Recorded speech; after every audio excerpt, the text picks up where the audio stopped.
যদি গোটা বিশ্বের সবাই মিলে তোমার বিরুদ্ধে কনস্পাইরেসি করে, ষড়যন্ত্র করে, গোটা বিশ্বের সবাই মিলেও যদি তোমার ক্ষতি করতে চায়, ততটুকুই শুধু পারবে যেটা আল্লাহ তোমার জন্য বরাদ্দ রেখেছে।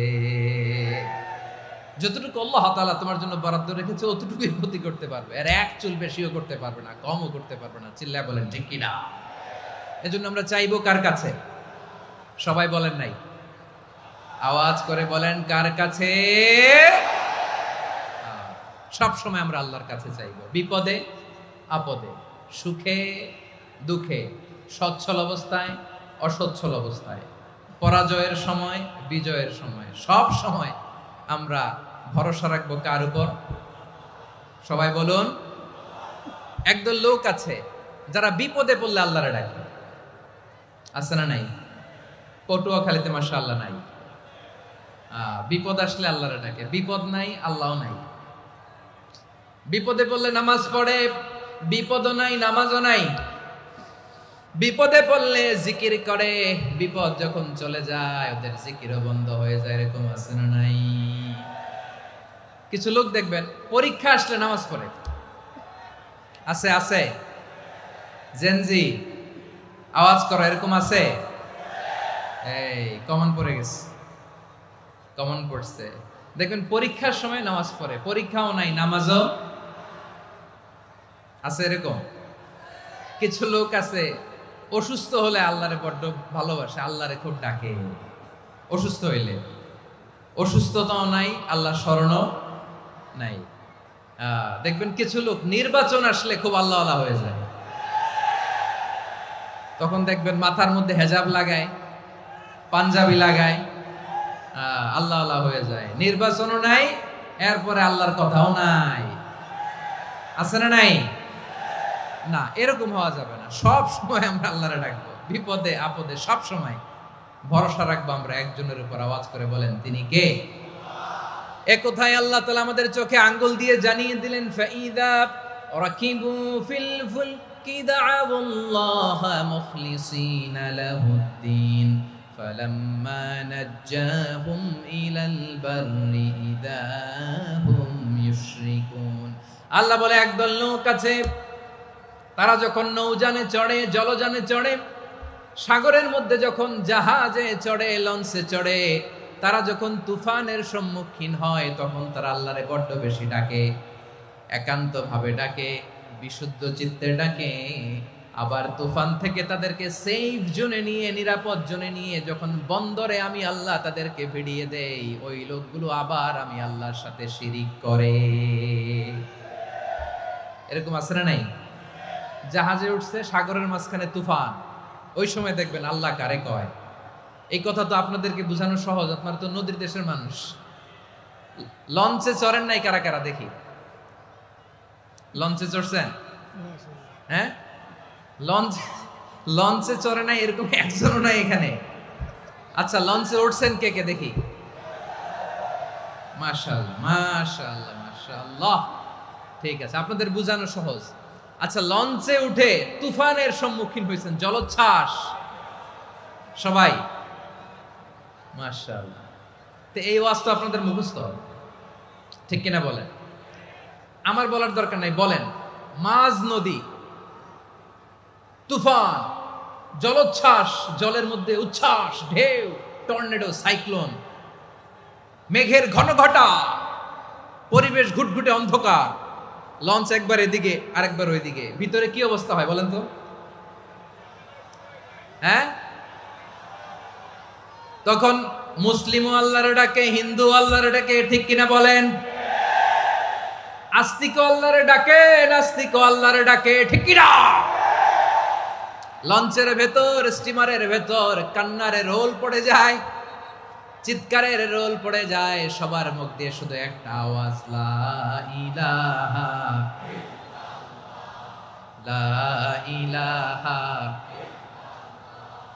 লা ইলাহা সুবহানাল্লাহ আলহামদুলিল্লাহ লা ইলাহা। আল্লাহ নামের জিকির করবে যারা, আল্লাহর কাছে প্রিয় তারা। আল্লাহর কাছে প্রিয় যারা, জান্নাতে প্রবেশ করবে তারা। জোরে লা ইলাহা, লা ইলাহা ইল্লাল্লাহ, লা ইলাহা ইল্লাল্লাহ মুহাম্মাদুর রাসূলুল্লাহ সাল্লাল্লাহু আলাইহি ওয়াসাল্লাম। আমার প্রিয় পটুয়াখালীবাসী, তাহলে লঞ্চের ভেতরে যখন আমরা তুফানের মধ্যে পড়ি, তখন সবাই মিলে আমরা একটা নামের জিকির করি। নামটা কার? মুসলমানেরাও ডাকে, হিন্দুরাও ডাকে, আস্তিকও ডাকে, নাস্তিকও ডাকে, সবাই ডাকে একজনকে। তিনি কে? আবার দেখবেন ওই আল্লাহ তুফানের পরে, ঝড়ের পরে ওই লঞ্চটাকে যখন সদর ঘাটে ফিরিয়ে দেয়, আবার আমরা নাফরমানি শুরু করে দেই। সে কোথায়? আল্লাহ বললেন, ফাইদা রাকিবু ফিল ফুলকি দা'আউল্লাহ মুখলিসিনা লাহুদ্দিন ফালাম্মা নাজ্জাহুম ইলাল বাররি ইযা হুম ইউশরিকুন। সাগরে যখন তুফানে পড়ে আমি আল্লাহর ডাকে, আবার আমি আল্লাহ যখন বাঁচিয়ে দেই, আবার আমি আল্লাহর সাথে শিরিক শুরু করে। আমরা কি এরকম হতে চাই নাকি? এরকম করবেন? হ্যাঁ না, আমরা তুফানে পড়লেও আল্লাহরে ডাকি, আবার বাঁচায় দেওয়ার পরেও ডাকি কারে? আল্লাহকেই ডাকি। বিমানের মধ্যে মাঝে মাঝে দেখবেন যে এয়ার টার্বুলেন্স হয়, জানেন? এয়ার টার্বুলেন্স জানেন তো? মাঝে মাঝে বিমানটা বাউন্সিং করে, বাম্পি, ভেরি বাম্পি ওয়েদার। শোনেন নাই? 40,000 ফিট উপরে যখন থাকে, তখন পাইলট মাঝে মাঝে বলে, dear passengers, ladies and gentleman, right now we are flying 40,000 feet above the ground and we are passing very air turbulence, very heavy air turbulence right now. Please fasten your seat belt. দেখবেন মাঝে মাঝে বলে যে, ভদ্র মহিলা, ভদ্র মহোদয়গণ, আমরা 40,000 ফিট উপর দিয়ে যাচ্ছি আর এয়ার টার্বুলেন্স ফেস করছি, মেহেরবানি করে আল্লাহর হস্তে সিট বেল্ট বাঁধুন। তখন বিমানটা এরকম বাউন্সিং করে, শেকিং করে। আপনারা মুখোমুখি হয়েছেন? ইদানিং এই এয়ার টার্বুলেন্স বেড়ে গিয়েছে। গত বছর আমার ইন্টারন্যাশনাল অনেকগুলো ফ্লাইট ছিল, তো আমি দেখলাম যে আগের ফ্লাইটগুলোর তুলনায় এখন এয়ার টার্বুলেন্স খুব বেশি। আমি একটু রিসার্চ করে দেখলাম, ক্লাইমেট চেঞ্জের কারণে, জলবায়ু পরিবর্তনের কারণে আকাশের বাতাসের মুভমেন্টে পরিবর্তন হয়েছে, ফলে এখন বিমান শেকিং করে বেশি, বাউন্সিং, বাম্পি ওয়েদার। তো বলেন তো, 40,000 ফিট উপরে যখন আপনি, কয় হাজার ফিট? সবাই বলুন, কয় হাজার ফিট? 40,000 ফিট উপরে যখন আপনি, তখন যখন বিমানটা এরকম বাউন্সিং করে, সবাই যখন ভমিটিং করে বিমান নষ্ট করে দেয়, বমি করে, তখন বাঁচানোর কে আছে আল্লাহ ছাড়া? কেউ আছে? ওই মুহূর্তেও সবাই মিলে একজনের ডাকে আওয়াজ করে বলেন, তিনি কে? মাঝে মাঝে কিছু সোশ্যাল মিডিয়ায় কিছু ভিডিও পাওয়া যায় যে হেভি যখন এয়ার টার্বুলেন্স হয়, 10 সেকেন্ড 15 সেকেন্ডের কিছু ভিডিও পাওয়া যায়, বিমানটা এরকম বাউন্সিং করছে, বাম্পি ওয়েদার, কাঁপছে, মানুষগুলো বমি করছে, অক্সিজেন মাস্কগুলো সব ঝুলে পড়েছে, বিমানটা শুধু কাঁপছে। তখন দেখবেন বিমানের ভেতরেও এরকম লঞ্চের মতো চিৎকার আছে না নাই? বিমানের ভেতরেও তখন চিৎকার। গত বছর হিথ্রো এয়ারপোর্ট থেকে সিঙ্গাপুর এয়ারলাইন্সের একটা ফ্লাইট, হিথ্রো টু চাঙ্গি, একটা ফ্লাইটে এমন বেশি এয়ার টার্বুলেন্সের শিকার হয়েছিল ওই এয়ারক্রাফটটা, 33 জন যাত্রী সেখানে আহত হয়েছে, একজন যাত্রী নিহত হয়েছে। কেবিন ক্রুজ, এয়ার হোস্টেস যারা আছে, একজনের নাক ফেটে, চোখ ফেটে, কপাল ফেটে, ব্লিডিং হয়ে শয়লা। প্রিয় ভাইরা, 40,000 ফিট উপরে বিমানটা যখন কাঁপবে, তখন আমাদেরকে আল্লাহ ছাড়া আর কেউ বাঁচানোর আছে? এত আসতে বললে হবে? ওই কঠিন মুহূর্তে আমার বাবা আমারে বাঁচাতে পারে, আমার বন্ধু আমারে বাঁচাতে পারে। এই গ্রাউন্ডে, জমিনের বুকে আমার প্রোটোকল, আমার ক্ষমতা, আমার দাম্ভিকতা, কোনো কিছু আমারে বাঁচাতে পারে একজন ছাড়া। চিল্লায় বলতে হবে, তিনি কে? সে আল্লাহ বললেন, গোলাম, আমি বিপদের সময় ঠিকই তোমাদের বাঁচিয়ে দেই। ওই বিমানের ভেতরে 40,000 ফিট উপরে যখন তোমরা এয়ার টার্বুলেন্সের শিকার হও, তখন নাস্তিকও আল্লাহরে ডাকে, হিন্দু আল্লাহরে ডাকে। জোরে বলেন ঠিক কিনা? আবার বিমানটা যখন শান্ত হয়ে যায় একটু পরেই বিমানের স্ক্রিনের মধ্যে হিন্দি সিনেমা খোঁজে। বিমানের স্ক্রিনে কিন্তু বিশাল ওখানে আফলাম ফিল্মের একেবারে বোঝাই করা। বিমানটা শান্ত হলে আবার হিন্দি সিনেমা দেখা শুরু করে। একটু আগে ডাকছিল কারে কারে? দেখবেন বাংলাদেশে আমাদের ক্রিকেটাররা যখন অন্য কোনো দেশের সাথে খেলে, অনেক সময় এমন হয় বল বাকি একটা, রান দরকার 6টা। বল বাকি কয়টা? পটুয়াখালী বুঝে নাই বোধহয়। বল বাকি কয়টা? রান দরকার। আপনি দেখবেন ক্যামেরাম্যান তখন গ্যালারিতে খালি দেখায় দর্শকদের যে কি অস্থিরতা। হিপ হপ স্টাইলের মেয়েটা, যে মেয়েটার ওড়না এতক্ষণ ছিল গলায়, এতক্ষণ কই ছিল, ওই মেয়েটা দেখবেন ওড়নাটা টেনে মাথায় দিয়ে এরকম মুনাজাত ধরতেছে, আল্লাহ আল্লাহ, একটা ছক্কা, আল্লাহ আল্লাহ, আমার লাল সবুজের পতাকারে তুমি অপমানিত কইরো না আল্লাহ, ইন্ডিয়ার সাথে আমাদের খেলা, আল্লাহ আল্লাহ, একটা ছক্কা, একটা একটা। পুরো পুরো খেলা জুড়ে এই মেয়ের ওড়না ছিল গলায়, কিন্তু যখন 1 বলে 6 রান দরকার, ওড়না চলে আসছে কোথায়? মাথায়। আবার মুনাজাত আছে না নাই? ঠিকই বাংলাদেশের দামাল ছেলে এমন এক শট মারলো, বল চলে গেল স্টেডিয়ামের বাইরে, ছক্কা, জিতে গেলাম আমরা। পুরো স্টেডিয়াম জুড়ে চিৎকার, হই হুল্লোড়, মৌজ মাস্তি। যেই মেয়েটা মাথার মধ্যে ওড়না দিয়ে এতক্ষণ সুবহানাল্লাহ সুবহানাল্লাহ বলে আল্লাহর কাছে দোয়া করেছে, ওই মেয়ে এখন আবার ওড়না ফেলে দিয়ে নাচা শুরু করে দিয়েছে। তাহলে আল্লাহর ভয়, আল্লাহর প্রতি আস্থা, বিশ্বাস, ভালোবাসা, এটা কি ক্ষণিকের জন্য? মানে আমার যখন লাগবে তখন আল্লাহরে ইউজ করবো নাকি?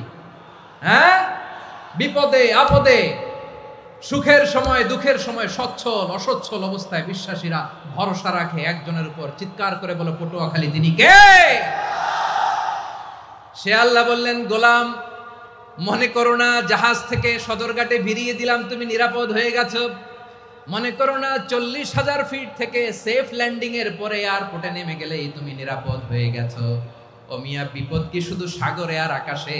ঘরের বিপদও, ঘরের ভেতরও বিপদ আসতে পারে কি পারে না? এজন্য সূরা মুলক আল্লাহ বললেন, আমিনতুম মান ফিস সামাই আন ইয়াখসিফা বিকুমুল আরদা ফাইযা হিয়া তামুর। তোমরা কি ভাবছো তোমরা নিরাপদ? সাগরের মধ্যে তুফান, আল্লাহ আল্লাহ ডাকলাম, সদরঘাটে যেয়ে পড়ছি, বাইসা গেছেন তো আপনি। আর পাবে আপনারে আল্লাহ? আল্লাহরে তো সাগরের মাঝখানে তো আল্লাহ আপনারে পাইছিল, আর তো পাবে না। আর পাবে আপনারে?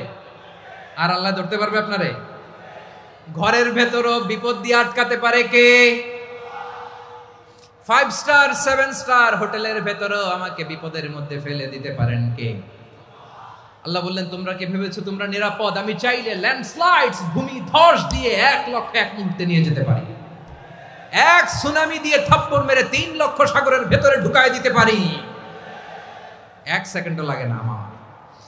أم أمنتم من في السماء أن يرسل عليكم حاصبا فستعلمون كيف نذير। আল্লাহ চাইলে আকাশ থেকে পাথর বৃষ্টি নাজিল করতে পারেন কি পারেন না? এই মুহূর্তে এখানে ভূমিকম্প দিতে পারেন কি পারেন না? আচ্ছা, ভূমিকম্প যখন হয় আমাদের কারো হুঁশ থাকে? আপনি মনে করছেন আমরা সাধারণ মানুষ, আমরা দৌড় দেই, আর প্রেসিডেন্ট প্রধানমন্ত্রী ওনারা বুঝি খাটে শুয়ে থাকে? কথা বুঝে নাই বোধহয়। ভূমিকম্প, আর্থকোয়েক যদি হয়, বাঁচার জন্য আমরা কি করি? হয় খাটের তলায়, ডাইনিং টেবিলের নিচে, উপরে শক্ত কিছু আছে এটার নিচে, অথবা ঘর থুইয়া দেও দৌড়। তো প্রধানমন্ত্রী উনি কি করে? প্রেসিডেন্ট উনি কি করে? হ্যাঁ, উনি খাটের মধ্যে যে শুয়ে থাকে নাকি? উনিও দৌড়, সাধারণ মানুষও দৌড়, প্রধানমন্ত্রীও দৌড়, বাড়িওয়ালাও দৌড়, ভাড়াটিয়াও দৌড়, সবাই দৌড়। নাকি ভাড়াটিয়ারা বাড়ি থুইয়া দৌড়, বাড়িওয়ালারা আর বেরোয় না? এরকম না। তাহলে যে কোনো মুহূর্তে ভূমিকম্প দিয়ে নাস্তানাবুদ করতে পারে কে? আমার প্রিয় ভাইয়েরা, আমরা নিরাপদ নই, আমরা তার দয়ায় বেঁচে আছি। কার দয়ায়?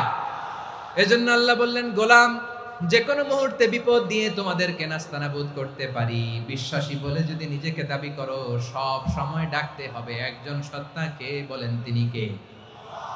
এই কথা ক্লিয়ার? এই সবগুলো উদাহরণ শেষে সবার কাছে ক্লিয়ার হয়েছে না যে বিপদ থেকে, আপদ থেকে, পরীক্ষা থেকে, ক্যালামিটি থেকে আমাদেরকে কেউ বাঁচাতে পারে না একজন সত্তা ছাড়া।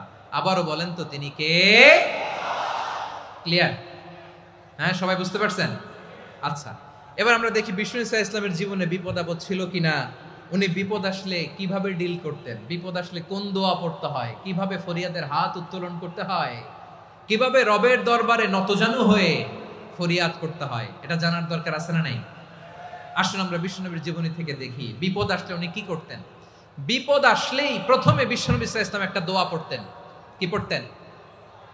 তিনি পড়তেন ইন্না লিল্লাহি ওয়া ইন্না ইলাইহি রাজিউন। নিশ্চয় আমরা আল্লাহর জন্য, নিশ্চয় আমরা কার দিকে ফিরবো ভাই? আবার কার দিকে ফিরবো? আওয়াজ করে বলুন তো, আমরা এসেছি কার কাছ থেকে, আবারও ফিরে যাব কার কাছে? এজন্য বিষ্ণুই পড়ছেন ইন্না লিল্লাহি ওয়া ইন্না ইলাইহি রাজিউন।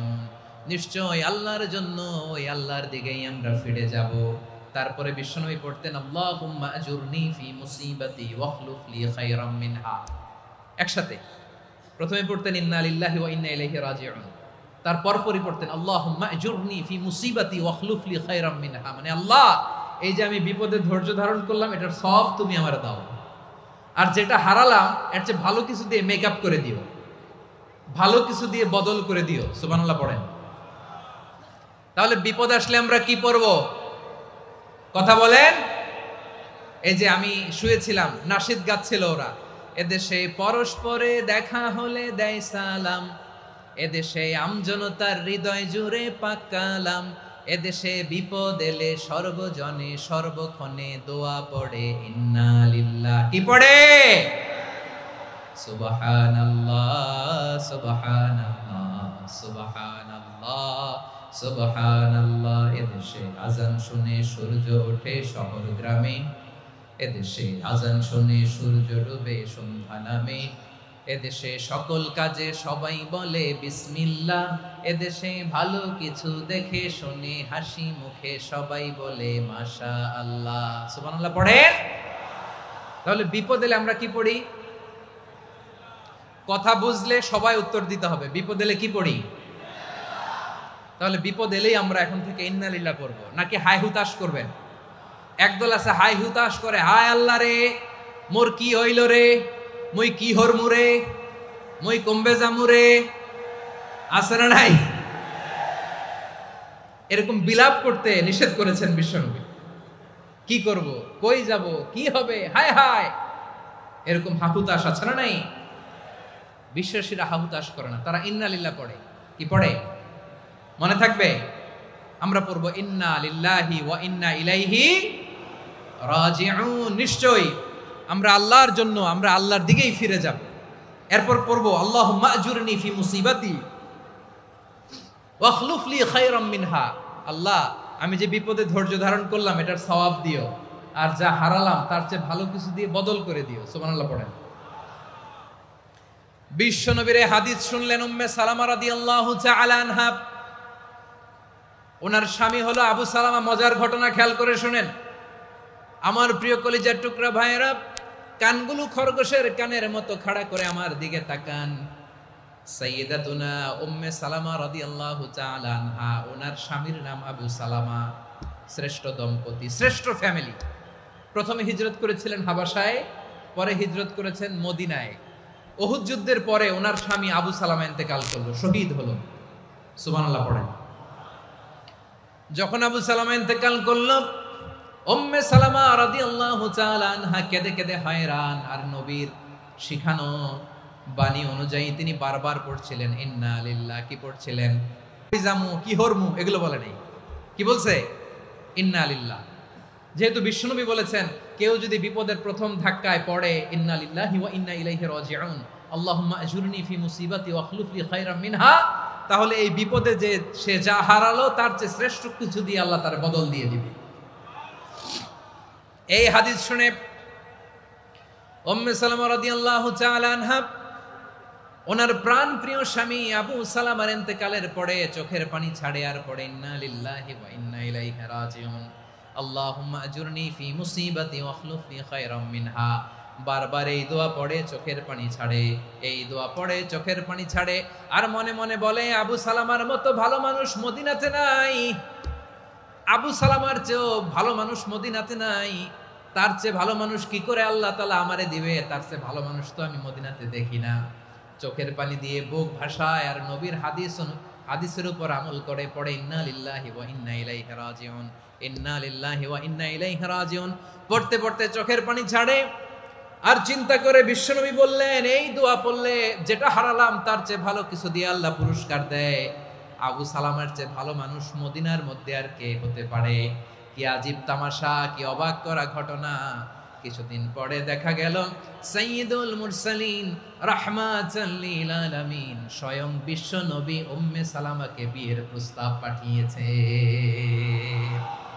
স্বয়ং বিশ্ব নবী উম্মে সালামা রাদিয়াল্লাহু তাআলা আনহাকে বিয়ের প্রস্তাব পাঠিয়েছেন। উনি রাজি হয়ে গেলেন, বিয়ে হয়ে গেল, উনি হয়ে গেলেন উম্মুল মুমিনিন, আমাদের মা, পুরো মুসলিম উম্মার মা। চিৎকার করে বলেন আল্লাহু আকবার।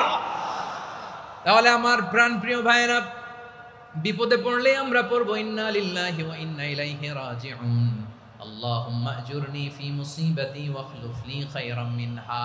পড়বেন? পড়বেন না? যারা যারা বিপদ আসলে এই দোয়াটা পড়বেন এখন থেকে আওয়াজ করে ইনশাআল্লাহ বলেন। যা হারাইছেন তার চেয়ে শ্রেষ্ঠ জিনিস দিয়ে বদলা দিবে কে? বিশ্বাস হয়? একটু সন্দেহ লাগে মনে হয়, একটু সন্দেহ আছে? যাদের বিশ্বাস হবে তাদের কি আল্লাহ উত্তম বদলা দিবে, ঠিক কিনা বলেন? তাহলে বিপদে পড়লেই প্রথমে আমরা এটা পড়ব। দোয়াগুলো যদি এখন মুখস্থ না হয়, এই যে রেকর্ডিং হচ্ছে, পেয়ে যাবেন, কালকেই পেয়ে যাবেন। শুনে শুনে মুখস্থ করবেন। আমার মায়েরা, আমার বোনেরা, আপনাদের জন্য 3টি মাঠের অ্যারেঞ্জমেন্ট করা হয়েছে, আমি জানি। আপনারাও এই দোয়াগুলো পড়বেন, আপনার স্বামীকে শেখাবেন, সন্তানকে শেখাবেন, আপনার পুরো পরিবারটাকে জান্নাতের টুকরো বানিয়ে দিবে কে? তাহলে বিপদ আসলে প্রথমে কি পড়তে হবে এটা জেনে গেলাম। এরপরে বিপদ আসলে নিজেকে কি করে আল্লাহর কাছে সঁপে দিতে হয় এটাও জানার দরকার আছে না নাই? বিপদে প্রথমে ইন্নালিল্লাহ পড়লাম, ধৈর্য ধারণ করলাম, বিপদ থেকে উদ্ধারের সর্বোচ্চ চেষ্টা করলাম। আমার কাজ যখন শেষ তখন আমি আমার এই বিষয়টা আল্লাহর কাছে সঁপে দিব। কার কাছে সুপর্দ করব? কার কাছে? বিপদে বললে কেমন করে নিজেকে আল্লাহর কাছে সঁপে দিতে হয়, আসুন সাইয়েদনা ইব্রাহিম আলাইহিস সালামের জীবনী থেকে জানি। আল্লাহর খলিল ইব্রাহিম আলাইহিস সালাম আমাদের মতো সমাজ ব্যবস্থা পায় নাই। আমরা জন্মের পরে আমাদের কানের ভেতরে আজান দিয়েছে কে? একামত দিয়েছে কে? আমাদের বাপদাদারা আমাদের কানে আজান দিয়েছে কি? দেয় নাই। আমাদের জন্মের পরেই তো আজান, একামত, বাড়ির পাশে মসজিদ, প্রতিদিন আজান, জুমার খুতবা, প্রতি মাসে মাসে তাফসিরুল কোরআন মাহফিল, মসজিদ, মিনারা, অভাব নাই, ঠিক কিনা বলেন? আপনি যেই সুন্দর ইসলামিক এনভায়রনমেন্ট পেয়েছেন, আমাদের ইব্রাহিম খলিল উনিও কি এরকম পেয়েছিলেন? হ্যাঁ, উনি জন্মের পর পরে ওনার কানে আজান দিছে কেউ?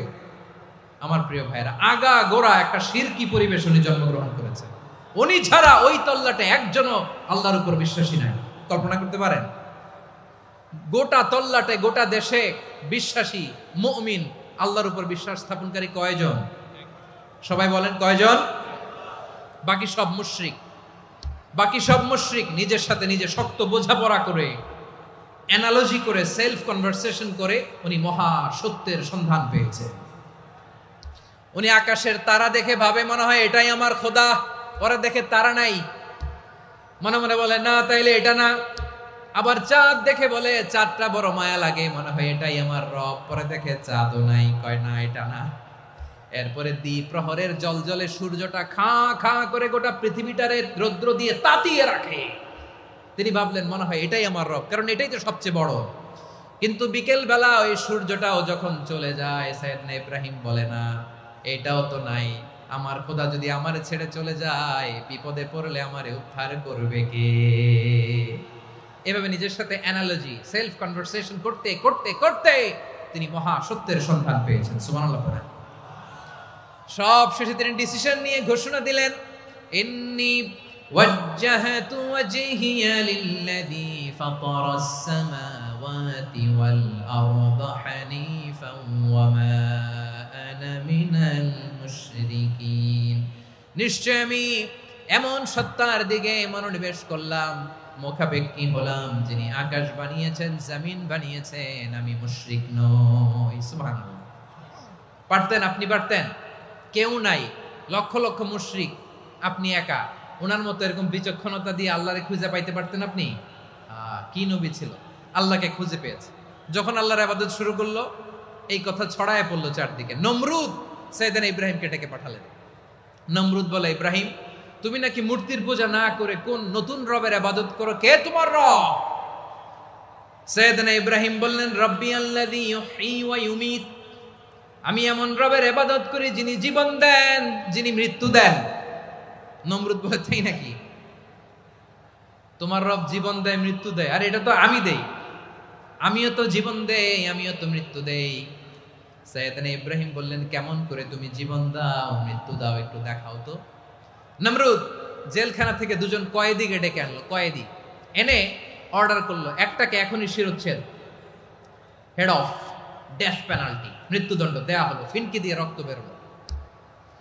নমরুদ বলে, দেখো, দুজনকে ধরে আনলাম, একজন কয়েদিকে দিলাম ডেথ পেনাল্টি, মৃত্যুদণ্ড, ওরে মৃত্যু দিলাম। আরেকজন যে দাঁড়িয়ে আছে, চাইলে ওরেও আমি মৃত্যুদণ্ড দিতে পারি, কিন্তু না, ওরে আমি দিব না, ওরে আমি বাঁচাইয়া দিলাম, ছেড়ে দিলাম, মানে জীবন দিলাম। দেখো ইব্রাহিম, তোমার চোখের সামনে একজনরে মৃত্যু দিলাম, আর একজনরে জীবন দিলাম। আপাত দৃষ্টিতে তাই তো, একজনরে তো জীবন দিল, আরেকজনরে মৃত্যু দিল। সাইয়েদনা ইব্রাহিম এবার বিপাকে পড়ে গেলেন। কিন্তু এক একজন নবীকে আল্লাহ এমন উইজডম, বিচক্ষণতা দিয়ে এই জমিনে পাঠিয়েছেন। মুহূর্তের মধ্যে আল্লাহর খলিল ইব্রাহিম বললেন, ফাইন্নাল্লাহা ইয়াতি বিশ-শামসি মিনাল মাশরিকি ফাতি বিহা মিনাল মাগরিব ফাবুহিতাল্লাযী কাফার। আল্লাহর খলিল ইব্রাহিম বললেন, নমরুদ, বুঝলাম তুমি জীবন দাও, মৃত্যু দাও, দেখলাম, কিন্তু আমার রব, আমার আল্লাহ প্রতিদিন সকালবেলা উষা লগ্নে ওই পূর্ব দিগন্ত থেকে সূর্যটাকে উদিত করেন, সাঁঝের বেলা, বিকেল বেলা, কুথুরি লগ্নে, সন্ধ্যা বেলা ওই দ্বিপ্রহরের জল জলে সূর্যটাকে পশ্চিম দিগন্তে ডুবিয়ে দেন। মানে সকালবেলা পূর্ব দিক থেকে উদিত করা সূর্যটাকে পশ্চিম দিকে বিকেলে তিনি ডুবিয়ে দেন। তুমি যদি পারো ওই সূর্যটাকে পশ্চিম দিক থেকে উদিত করে পূর্ব দিকে ডুবিয়ে দাও। সুবহানাল্লাহ পড়বেন না? দেখেন, ইনস্ট্যান্ট ইন্টেলেক্ট, মুহূর্তে বিচক্ষণতা, উইজডম কাকে বলে? নমরুদ পারবে? নমরুদের বাপ পারবে? ওর দাদা, ওর 14 গোষ্ঠী, গোটা বিশ্বের সব ক্ষমতাধর রাষ্ট্রনায়করা একসাথে হলে পারবে? ফাবুহিতাল্লাযী কাফার পারে নাই, ব্যর্থ হয়েছে। এবার তেলে বেগুনে জ্বলে উঠেছে, রেগে মেগে আগুন বলে, ফালকুহু ফিল জাহিম। ওর সাথে তর্ক নাই, না পেরে এবার এটারে আগুনে ফেলা। বিশাল বিশাল গাছ কেটে লাকড়ি এনে আগুনের কুণ্ডলি বানানো হলো, দাও দাও দাও দাও করে আগুন জ্বলে। আল্লাহর খলিল ইব্রাহিমকে আগুনে নিক্ষেপ করা হবে। আল্লাহর খলিল সাইয়েদনা ইব্রাহিমের হাতের মধ্যে রশি দিয়ে টাইট করে বাঁধা হলো, পায়ের মধ্যেও টাইট করে রশি দিয়ে বাঁধা হলো। আল্লাহর খলিল ইব্রাহিমকে আগুনের কুণ্ডলির মধ্যে ফেলা হবে। ওমিয়া, আপনি যে বিপদের কারণে ভয় পান, হতাশ হন, এটা কোনো বিপদ ওনার বিপদের সামনে? পটুয়াখালী আওয়াজ করে বলুন, সাইয়েদনা খলিল ইব্রাহিমের বিপদের সামনে আমাদের বিপদগুলো কোনো বিপদ? এটা কোনো বিপদই না, এটা কোনো বিপদই না। হাত পা বেঁধে টাইট করে নিক্ষেপ করা হবে, সিম্পলি ফেলা যাবে না, কারণ দাও দাও করে দ্য ব্লেজিং ফায়ার, এমন আগুনের কুণ্ডলি, কাছে যাওয়া যায় না, আগুনের উত্তাপে নিক্ষেপ করা হবে। হাতে রশি বেঁধে, পায়ে রশি বেঁধে আল্লাহর খলিল ইব্রাহিম আলাইহিস সালামকে আগুনের মধ্যে নিক্ষেপ করা হবে। আহা, এটার বলে অগ্নি পরীক্ষা। উনি অগ্নি পরীক্ষার সম্মুখীন হয়েছিলেন। এজন্য কঠিন পরীক্ষাকে আমরা অগ্নি পরীক্ষার সাথে তুলনা করি, ঠিক কিনা? সাইয়েদনা জিবরাইল এসে বললেন, ও আল্লাহর খলিল, ওরা তো আপনার হাতও বেঁধে ফেললো, পাও বেঁধে ফেললো, নড়াচড়ার সুযোগ নাই, বলেন আমি জিবরিল ফেরেশতা আপনার জন্য কি করতে পারি? আল্লাহর খলিল ইব্রাহিম বলেন, ও জিবরাইল, তোমার কাছে আমার কোনো চাওয়া পাওয়া নাই। সুবহানাল্লাহ বলেন। তোমার কাছে বলার কিছু নাই, তোমার সাহায্যের আমার দরকার নাই। সাইয়েদনা ইব্রাহিম আলাইহিস সালামকে হাতে পায়ে রশি বেঁধে হাত পা বাঁধা অবস্থায় জ্বলন্ত অগ্নিকুণ্ডে যখন নমরুদের দলবল নিক্ষেপ করবে, আল্লাহর খলিল কিভাবে নিজেকে আল্লাহর কাছে সঁপে দিয়েছেন পটুয়াখালীর ভাইরা খেয়াল করে শুনুন।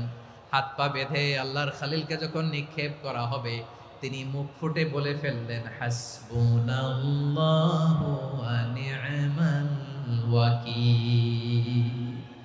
হাসবুনাল্লাহু ওয়া নি'মাল ওয়াকিল, আমার জন্য আল্লাহই যথেষ্ট, আমার জন্য আল্লাহই যথেষ্ট। তিনি আমার সবচেয়ে বড় গার্ডিয়ান, তিনি আমার সবচেয়ে বড় অভিভাবক।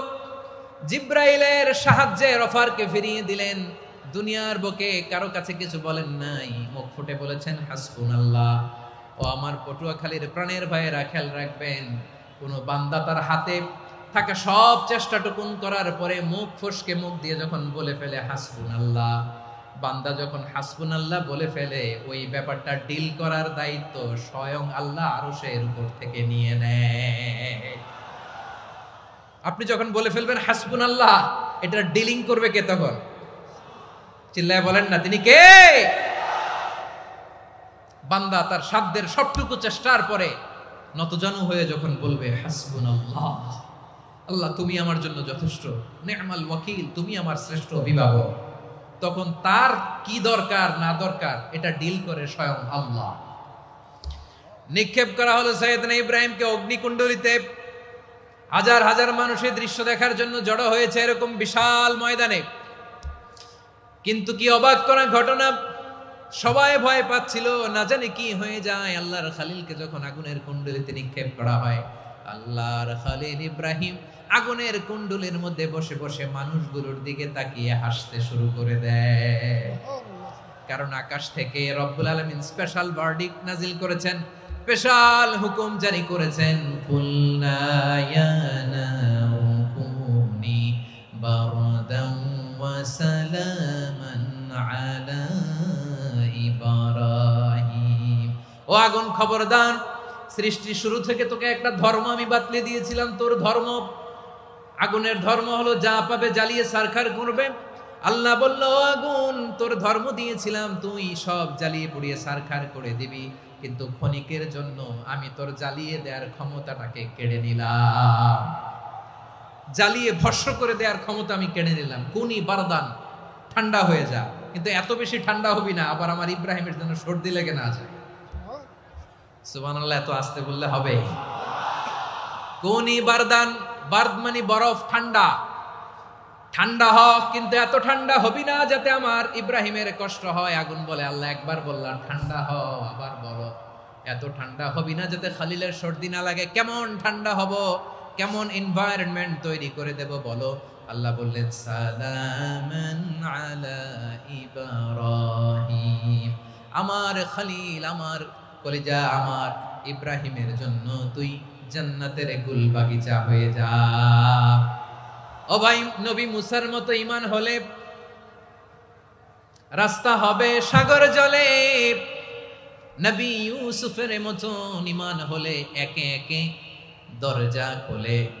নবী ইব্রাহিমের মতো ঈমান যদি আজও থাকে বিদ্যমান, অগ্নিকুণ্ডে দেখতে পাবে খুবসুরত এক ফুল ভাগা। কুলনা ইয়া নারু কুনি বারদান ওয়া সালামান আলা ইব্রাহিম। বান্দা যখন মুখ দিয়ে বলে হাসবুনাল্লাহ, আমার আল্লাহ আমার জন্য যথেষ্ট, এই বলে যখন নিজেকে সঁপে দেয়, তার কি লাগবে ওই দায়িত্ব স্বয়ং নিয়ে নেয় কে? সবাই বলেন, স্বয়ং নিয়ে নেয় কে?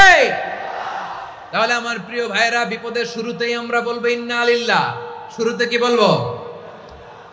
এরপরে যেই বাক্যটা পড়ে নিজের পরিস্থিতিকে আল্লাহর দরবারে সঁপে দিব, সেটা হচ্ছে হাসবুনাল্লাহ।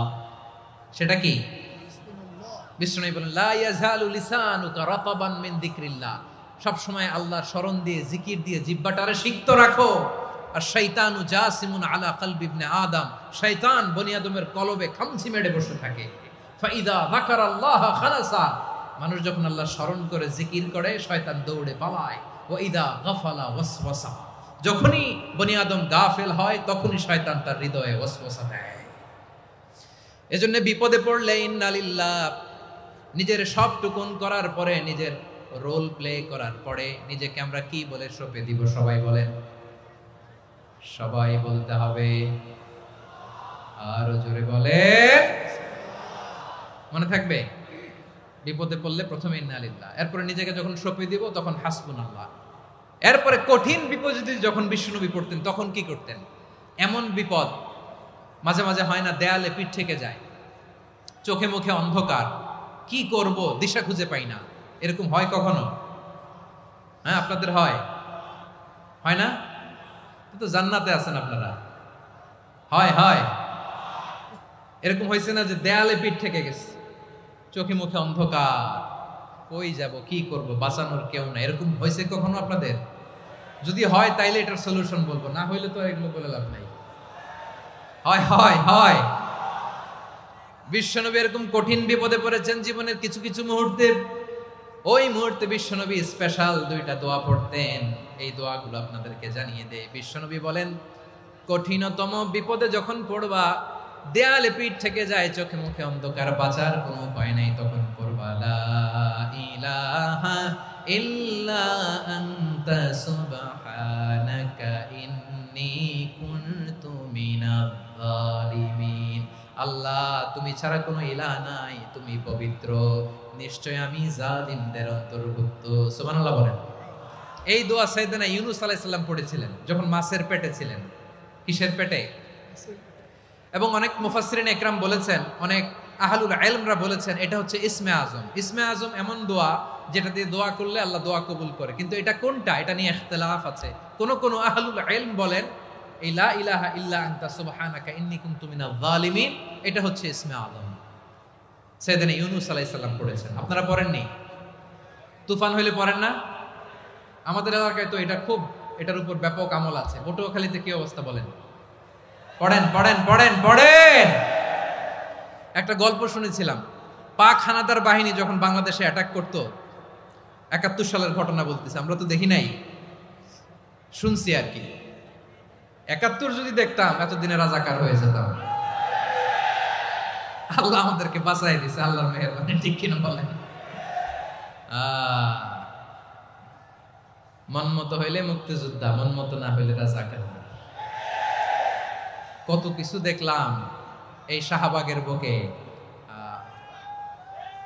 আল্লাহ, ৭১ সালে দেখি নাই, আমরা শুনেছি পাক হানাদার বাহিনী জিজ্ঞেস করত মুসলিম না অমুসলিম চেক করার জন্য, বলতো কালেমা বল, কালেমা বাতাও। তো যারা কালেমা বলতে পারতো পাকিস্তানি বাহিনী নাকি ওদেরকে ছেড়ে দিত, শুনেছি।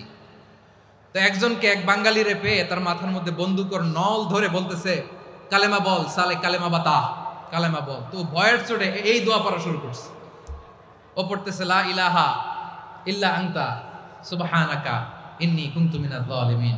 পাকিস্তানি বলে সালে ইয়ে তো মুসিবত কা কালেমা है। বাঙালি কয় হাম তো ভি মুসিবত মে হ্যায়। পাকিস্তানি বলে বেটা কোন দোয়া বললি, এটা তো মুসিবতের কালেমা। কয় আমিও তো মুসিবতে আছি, আমার মাথার মধ্যে বন্দুক ধরে তুমি আমার কালেমা জিজ্ঞেস করো, এখন কোনটা কালিমা আর কোনটা কি, তো আমার হুশ আছে নাকি? প্রিয় ভাইরা, আসলে এটা দুআউল মুসিবা, বিপদে পড়লে এ দোয়া পড়তে হয়, লা ইলাহা ইল্লা আনতা সুবহানাকা ইন্নী কুনতু মিনাজ জালিমিন। এটা পড়বেন আপনারা। এই দোয়া পড়ে সাইয়েদনা ইউনূস আলাইহিস সালাম মাছের পেট থেকে রক্ষা পেয়েছিলেন। রক্ষা করেছিল কে? তুমি ইউনূস নবীরে যখন খাইলো মাছেতে গিলিয়া, ফেরেশতা পাঠাইয়া দিলে ইসমে আজম দিয়া, প্রাণে ছিল যাহার ভয় সেথা পাইল আশ্রয়, প্রাণে ছিল যাহার ভয় সেথা পাইল আশ্রয়, মাছের পেট হতে সে যে পেল পরিত্রাণ। আল্লাহু আল্লাহু তুমি জাল্লে জালালুহু, শেষ করা তো যায় না গে তোমার গুণগান।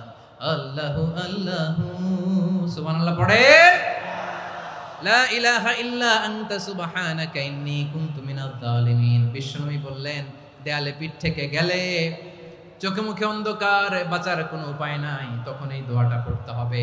এই দোয়া পড়ে আল্লাহর কাছে ফরিয়াদ করলে বিপদ মুক্ত করবেন কে? কেন এই দোয়াটা আল্লাহর কাছে বড্ড প্রিয় জানেন আমার ভাইয়েরা? কারণ এই দোয়ার মধ্যে 3টা জিনিস আছে। আমি যেরকম আঙ্গুল উঁচু করেছি এরকম করেন তো, তিনটা, কয়টা? তিনটা। এক নম্বরে হচ্ছে তাওহীদ, দুই নম্বরে তাসবিহ, তিন নম্বরে তাকরীর। আই রিপিট, আবারও বলছি, এক নম্বরে তাওহীদ, দুই নম্বরে তাসবিহ, তিন নম্বরে তাকরীর। এ দোয়াটা আল্লাহর কাছে এত পছন্দনীয় কারণ এ দোয়ার প্রথম অংশে আছে তাওহীদ, আল্লাহর একত্ববাদের ঘোষণা। লা ইলাহা ইল্লা আনতা, ও আল্লাহ আপনি ছাড়া কোনো ইলাহ নাই, উপাস্য নাই। এ কথা বললে আল্লাহ বড্ড খুশি হয়ে যায়, সুবহানাল্লাহ পড়েন। এ দোয়ার দ্বিতীয় অংশে আছে তাসবিহ, মানে আল্লাহর প্রশংসা, প্রশংসা সূচক বাণী। সুবহানাক সুবহানাক সুবহানাক, ও আল্লাহ আমি আপনার পবিত্রতা ঘোষণা করছি, সুবহানাক। এ কথা শুনলেও আল্লাহ খুশি হয়ে যায়, সুবহানাল্লাহ পড়েন। এই দোয়ার তৃতীয় অংশে আছে তাকরীর, তাকরীর মানে পাপের স্বীকৃতি। তাকরীর মানে কি? তাকরীর মানে পাপের স্বীকৃতি। এই দোয়ার তৃতীয় অংশে আছে ইন্নী কুনতু মিনাল যালিমিন, ও আল্লাহ আমি জালিমদের অন্তর্ভুক্ত। আল্লাহ আল্লাহ আমি জালেম, আল্লাহ আমি ভুল করেছি, অন্যায় করেছি, আল্লাহ আমি জালেমদের অন্তর্ভুক্ত। এই পাপের স্বীকৃতি, অ্যাকনোলেজমেন্ট আল্লাহ বড্ড পছন্দ করে। যখন আল্লাহর কাছে আপনি ছোট হবেন, ছোট হতে হতে যত ছোট হবেন ওই দৃশ্যটা দেখতে আল্লাহ বড্ড পছন্দ করে, সুবহানাল্লাহ বলেন। তিন নম্বর অংশ ইন্নী কুনতু মিনাজ জালিমিন, আল্লাহ আমি জালেমদের অন্তর্ভুক্ত।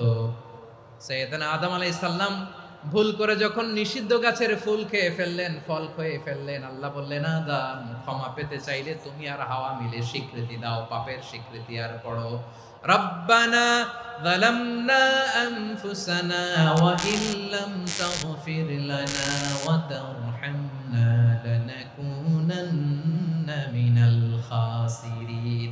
ও আল্লাহ আমি আদম আর হাওয়া যালামনা আনফুসানা, আমরা আমাদের নফসের উপর বড্ড জুলুম করেছি। আল্লাহ ওয়া ইল্লাম তাগফির লানা ওয়া তারহামনা, আপনি যদি ক্ষমা না করেন, আপনি যদি দয়া পরবশ না হন, আপনি যদি রহম না করেন, আমরা তো ক্ষতিগ্রস্তদের মধ্যে শামিল হয়ে যাব। এই দোয়া করার সাথে সাথে সাইয়েদনা আদম আর হাওয়া আলাইহিস সালামকে ক্ষমা করে দিলেন কে? তাহলে এই দোয়ার তিন নম্বর অংশ তাকরীর, এটা আল্লাহ বড্ড পছন্দ করে। আমার কলিজার টুকরা ভাইয়েরা, গুনাহ করে শিকার যেতে হবে, এটা আল্লাহ ভালোবাসেন।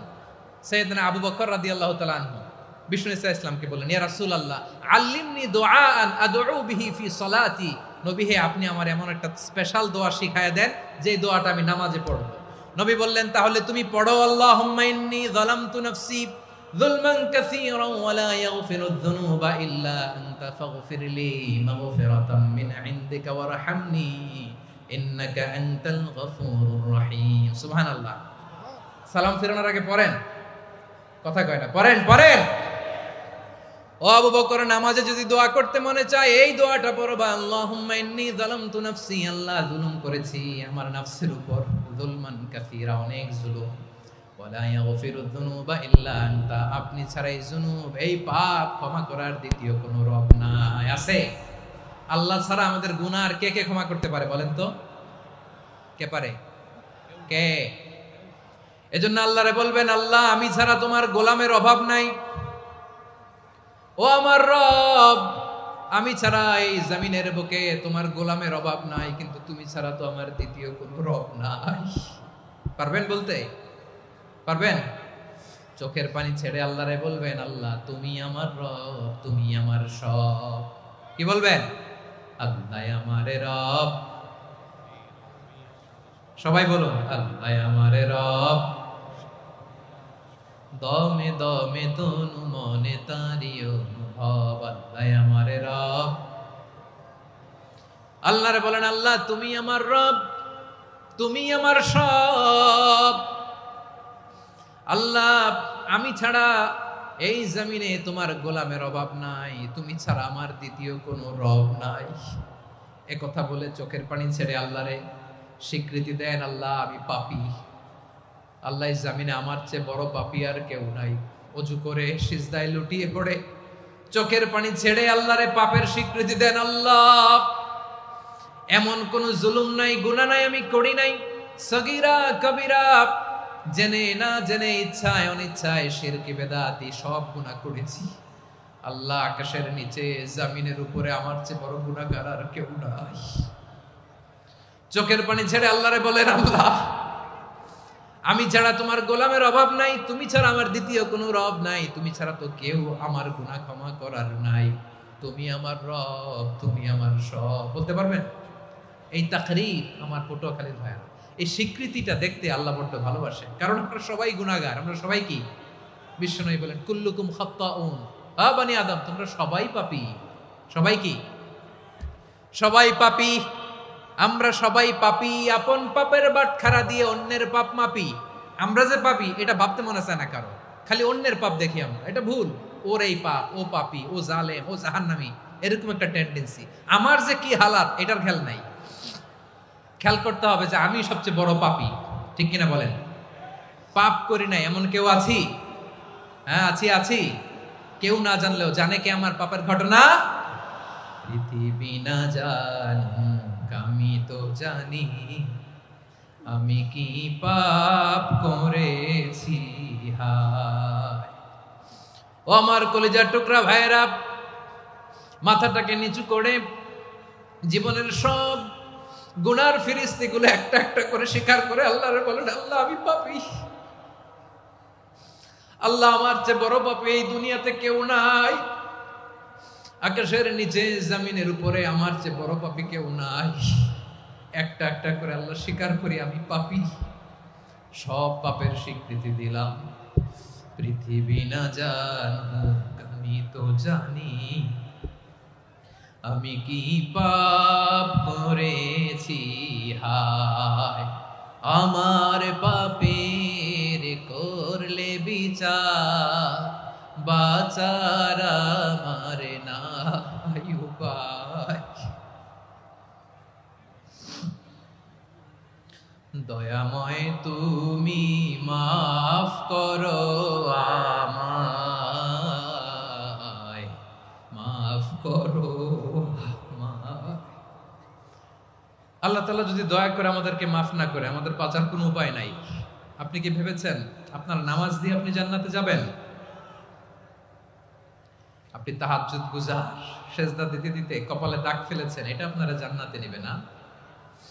আপনি এলাকার সবচেয়ে বড় হাতেম তাই দানশীল, এই দানের ভরসায় বসে আছেন, কশিন কালো না। আমাদের নামাজ, আমাদের রোজা, আমাদের ইবাদত, এগুলোকে মিজানের পাল্লায় উঠালে কোনো ওজনই হবে না। তবে আমাদের একটা কৌশল জানা আছে, আমরা আল্লাহর রহমতের ভিখারি। আমরা সেদিন আগেই গুনার স্বীকৃতি দিয়ে দেব। আমরা বলবো, আল্লাহ তুমি প্রশ্ন করার আগে তোমার একটা কথা বলি, আমারে কিছু জিজ্ঞেস করো না, আমি সব করেছি। এমন কোন পাপ নাই যে পাপ আমারে দিয়ে হয় নাই। তোমার রহমত দিয়ে তুমি জান্নাতে পাঠাবা, তোমার দয়ায় জান্নাতে যেতে চাই, আমল দিয়ে না। পারবেন বলতে? কিয়ামতের দিন আমরা বলবো, আল্লাহ আমার আমল দিয়ে জান্নাত চাই না, আমি তোমার দয়া দিয়ে জান্নাত চাই। তোমার দয়া ছাড়া আমার কোনো উপায় নাই। কারণ আল্লাহ যদি বিচার করে বাঁচার কারো উপায় নাই। আল্লাহ যদি বলে ফেলেন তুই এটা করলি কেন, ওখানে গেলি কেন, কোরআনে 1000 বার নিষেধ করলাম তারপরেও এই পাপে জড়ালি কেন, এরকম প্রশ্ন ছুড়ে দিলে আমার উত্তর আছে? বাঁচার কোনো উপায় আছে? রোজ হাসরে হে আল্লাহ আমার করোনা বিচার, আল্লাহ করোনা বিচার। বিচার চাহি না তব দয়া চাই, এ গুনাহগার করোনা বিচার। আপনার আমল দিয়ে জান্নাতে যাবেন? কি দিয়ে যাবেন? আল্লাহর দয়া দিয়ে। আল্লাহর রহম আর দয়া ছাড়া কেউ জান্নাতের চেহারাও দেখতে পাবে না। আমার প্রিয় ভাইরা, এই দোয়া আল্লাহর কাছে পছন্দনীয় হওয়ার কারণ 3টা। দোয়ার প্রথম অংশে আছে তাওহীদ, আল্লাহর একত্ববাদের ঘোষণা। এই দোয়ার দ্বিতীয় অংশ আছে তাসবিহ, আল্লাহর প্রশংসা সূচক বাণী। এই দোয়ার 3 নাম্বার অংশ পাপের স্বীকৃতি। তাহলে আমরা সবাই গুনাহগার। আমরা আল্লাহর কাছে পাপের স্বীকৃতি দিয়ে বলবো, ও আল্লাহ ইন্নী কুনতু মিনাজ জালিমিন, আমরা জুলুম করেছি, পাপ করেছি, অন্যায় করেছি, আল্লাহ বুঝতে পারি নাই, শয়তানের ওয়াসওয়াসায় পড়ে, বন্ধুর পাল্লায় পড়ে, নফসের খায়েশ মিটাতে যে আল্লাহ করে ফেলেছি। তুমি গুনাহ না মাফ না করলে আমাদের গুনাহ মাফ করার দ্বিতীয় কেউ নাই, ঠিক কিনা বলেন? এভাবে অনুতপ্ত হয়ে যদি আল্লাহর কাছে দোয়া করেন, দেয়ালে পিঠ থেকে গেছে, কোনো রাস্তা নাই বের হওয়ার, ওই মুহূর্তেও আপনাকে বিপদ থেকে উদ্ধার করবে কে? বিশ্বনবী চরম বিপদে পড়লে দুটা দোয়া পড়তেন। প্রথম হলো এটা, লা ইলাহা ইল্লা আনতা সুবহানাকা ইন্নী কুনতু মিনাল জালিমিন। এই দোয়াটা আমরা বেশি বেশি পড়ব প্রিয় ভাইরা। রাজি আছেন? সবাই আওয়াজ করে পড়ুন ইনশাআল্লাহ। আমার প্রিয় ভাইয়েরা, বিপদে পড়লে বিশ্বনবী আরো একটা দোয়া পড়তেন, লা ইলাহা ইল্লাল্লাহুল আযীমুল হালিম, লা ইলাহা ইল্লাল্লাহু রাব্বুল আরশিল আযীম, লা ইলাহা ইল্লাল্লাহু রাব্বুস সামাওয়াতি ওয়াল আরদি ওয়া রাব্বুল আরশিল কারীম। এই যে বললাম, রেকর্ড হয়ে গেছে, এখন তো আর ইনস্ট্যান্ট মুখস্থ না হলো, পরে মুখস্থ করে নেবেন। আল্লাহ ছাড়া কোনো উপাস্য নাই, তিনি সুমহান, মহা সহিষ্ণু। আল্লাহ ছাড়া কোনো উপাস্য নাই, তিনি সুমহান, আরশের অধিপতি। আল্লাহ ছাড়া কোনো উপাস্য নাই, তিনি আকাশের মালিক, জমিনের মালিক, তিনি সুবিশাল আরশের অধিপতি। সুবহানাল্লাহ পড়েন। এই দোয়াটা কেউ যদি পড়ে যদি এর ওসিলা করে দোয়া করে, তাকে বিপদ থেকে মুক্তি দেয় কে? মনে থাকবে আপনাদের? তাহলে বিপদের প্রথম ধাক্কায় কি যেন পড়তে হয়? ইন্না লিল্লাহ। তারপরে কি বলে আল্লাহর কাছে নিজেকে সঁপে দিতে হয়? দেয়ালে পিঠ থেকে গেলে লা ইলাহা ইল্লা আনতা সুবহানাকা ইন্নী কুনতু মিনাজ জালিমিন। দুই নম্বর হচ্ছে লা ইলাহা ইল্লাল্লাহুল আযীমুল হালিম, লা ইলাহা ইল্লাল্লাহু রাব্বুল আরশিল আযীম, লা ইলাহা ইল্লাল্লাহু রাব্বুস সামাওয়াতি ওয়াল আরদি ওয়া রাব্বুল আরশিল কারীম। মনে থাকবে? ইনশাআল্লাহ বলেন সবাই, আওয়াজ করে সবাই ইনশাআল্লাহ। অনেক সময় এমন হয়, হঠাৎ বিপদের সম্মুখীন হই আমরা, রেডি হয়ে বের হইছে অফিসে, হঠাৎ অ্যাক্সিডেন্টে পড়ে যাই, হঠাৎ পেটের ব্যথায় অজ্ঞান, এরকম হয় না? আপনাদের হয় না? বিষ্ণু ইসলাম বলেন, আকস্মিক দুর্ঘটনার বিপদ থেকে যদি কেউ বাঁচতে চায়, সকাল সন্ধ্যা যেন প্রত্যেকে এই দোয়াটা পড়ে। সকালে যদি 3 বার পড়ে, সন্ধ্যা পর্যন্ত হঠাৎ হঠাৎ বিপদ থেকে সে রক্ষা পাবে। To be protected from sudden calamity, sudden disaster, sudden calamity, হঠাৎ বিপদ, হঠাৎ ভয়ঙ্কর কোন আকস্মিক বিপদ থেকে আল্লাহ বাঁচায় দিবে। সকালে পড়লে সন্ধ্যা পর্যন্ত প্রোটেক্টেড, সন্ধ্যাবেলায় যদি 3 বার পরে সকাল পর্যন্ত প্রোটেক্টেড। সুবহানাল্লাহ পড়েন। দোয়াটা কি? দোয়াটা হচ্ছে বিসমিল্লাহিল্লাযী লা ইয়াদুররু মা ইসমিহি শাইউন ফিল আরদি ওয়ালা ফিস সামাই ওয়া হুয়াস সামিউল আলিম। ছোট না? অনেক ছোট, মুখস্থ করবেন। বিসমিল্লাহিল্লাযী লা ইয়াদুররু মা ইসমিহি শাইউন ফিল আরদি ওয়ালা ফিস সামা। ওই আল্লাহর নাম নিচ্ছি, যে আল্লাহর নামের বরকতে আকাশ জমিনের কোনো কিছু কারো কোনো ক্ষতি সাধন করতে পারে না। তিনি সর্বশ্রোতা, সর্বজ্ঞ। সুবহানাল্লাহ পড়েন। পড়বেন এই দোয়াটা, বিসমিল্লাহিল্লাযী লা ইয়াদুররু মা ইসমিহি শাইউন ফিল আরদি ওয়ালা ফিস সামাই ওয়া হুয়াস সামিউল আলিম। ফজরের পরে 3 বার, মাগরিবের পরে 3 বার যদি কেউ পড়ে, প্রোটেক্টেড, যে কোনো হঠাৎ বিপদ থেকে প্রোটেক্টেড। প্রোটেক্ট করেন কে? ওই আল্লাহর নাম নিচ্ছি, যে আল্লাহর নামের ওসিলায় আকাশ জমিনের কোনো কিছু কোনো ক্ষতি করতে পারে না। সুবহানাল্লাহ পড়েন। আচ্ছা, এবার আমাদের জীবনে দুশ্চিন্তা আছে না নাই বলেন? Tension, hyper tension, anxiety, depression, চিন্তা, টেনশন নাই, এরকম কে কে আছে দেখি? হাত তোলেন। ওই যে হাত তুলছে এক আল্লাহর ওলি, ওই যে।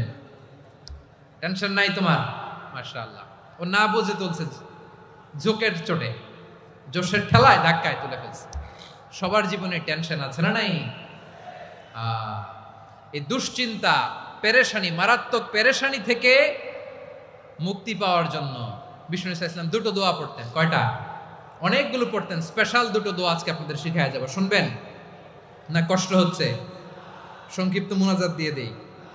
ওরে আল্লাহ, আমি তো 9:30 ক্রস করে ফেলছি মাসুদ ভাই, খেয়াল করে নেই। আরো কয়েক মিনিট? ঠিক আছে, ঠিক আছে। পেরেশানিতে পড়লে, টেনশনে পড়লে এই দোয়াটা, প্রিয় ভাইরা, বিষ্ণু ইসলাম যখন খুব বিপদে পড়তেন, দুশ্চিন্তা ওনাকে ঘিরে ধরতো, উনি পড়তেন ইয়া হাইয়্যু ইয়া কাইয়্যুম বিরহমাতিকা আস্তাগীথ, ইয়া হাইয়্যু ইয়া কাইয়্যুম